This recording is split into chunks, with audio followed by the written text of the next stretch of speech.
Sebenarnya setiap negara memiliki perbedaan dalam pengucapan alfabet. Dalam bahasa Malaysia, yang saya Brunei, tahu pengucapan Singapura alfabetnya mengikuti seperti bahasa Inggris. Berbeda dengan bahasa Malaysia, bahasa Indonesia memiliki pengucapan alfabet yang saya rasa teman-teman Malaysia asing mendengarnya. Contohnya coy, kantor. Kantor itu sebenarnya perkataan dari Indonesia. Dan kalau kantor kita gunakan ke Malaysia, kantor ini kayaknya seperti pejabat ya.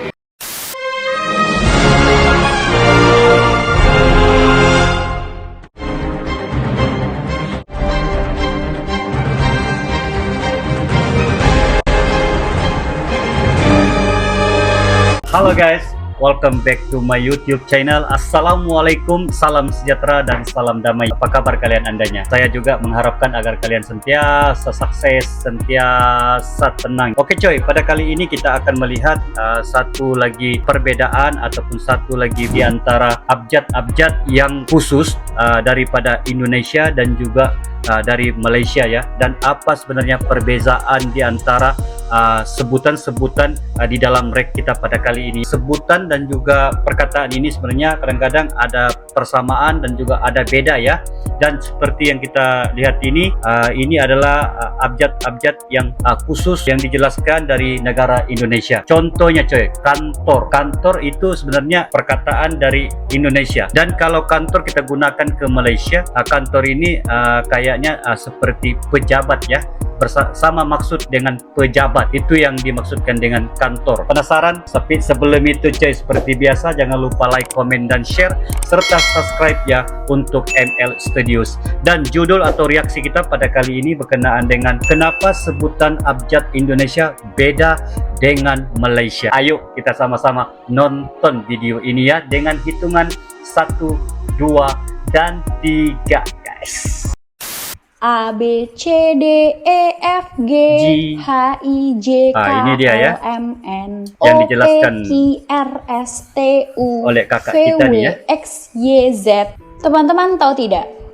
Sebenarnya setiap negara memiliki perbedaan dalam pengucapan alfabet. Dalam bahasa Malaysia, yang saya Brunei, tahu pengucapan alfabetnya mengikuti seperti bahasa Inggris. Berbeda dengan bahasa Malaysia, bahasa Indonesia memiliki pengucapan alfabet yang saya rasa teman-teman Malaysia asing mendengarnya. Bahkan dalam bahasa, kita ini bisa saling memahami satu sama lain. Baik Indonesia maupun Malaysia, kita bisa saling paham. Pengucapan alfabet dalam bahasa Indonesia dipengaruhi oleh pengucapan alfabet dalam bahasa Belanda. Walaupun begitu, tetap ada perubahan sepanjang dan setelah kolonialisme Belanda di Indonesia. Ada 6 alfabet dalam bahasa Indonesia yang berbeda dengan bahasa Belanda. Misalnya untuk alfabet C atau C dalam bahasa Belanda disebut C. Alfabet G atau G dalam bahasa Belanda disebut H. Alfabet J atau J dalam bahasa Belanda disebut Y. Alfabet Q dalam bahasa Belanda disebut Q. Alfabet X dalam bahasa Belanda disebut X. Alfabet Y atau Y dalam bahasa Belanda disebut A. Alfabet bahasa Indonesia terdiri dari 26 huruf, yaitu 5 huruf vokal, A, I, U, E, O, dan 21 huruf konsonan. Alfabet dalam bahasa Indonesia memiliki fonem yang lebih stabil dalam pengucapannya. Fonem adalah bunyi bahasa yang berbeda atau mirip kedengarannya. Sebagai contoh, ayat cagar dengan cakar, atau pola dengan bola, atau beras dengan peras. Ayat tersebut macam sama didengar tapi memiliki makna yang berbeda. Karena perbedaan dalam pengucapan abjad ini juga berpengaruh dalam perbedaan mengeja suatu kata atau ayat. Pengejaan dalam bahasa Indonesia, saya yakin ini juga asing di telinga teman-teman Malaysia. Pengejaan dalam bahasa Indonesia seperti ini. Contohnya, ayam menjadi ayam. Ayam. Sapu dieja menjadi sapu.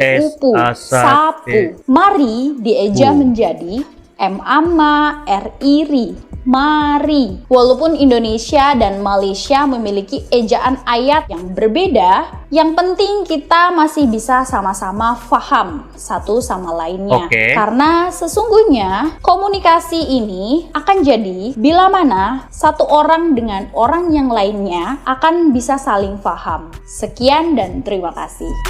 Oke, thank you ya.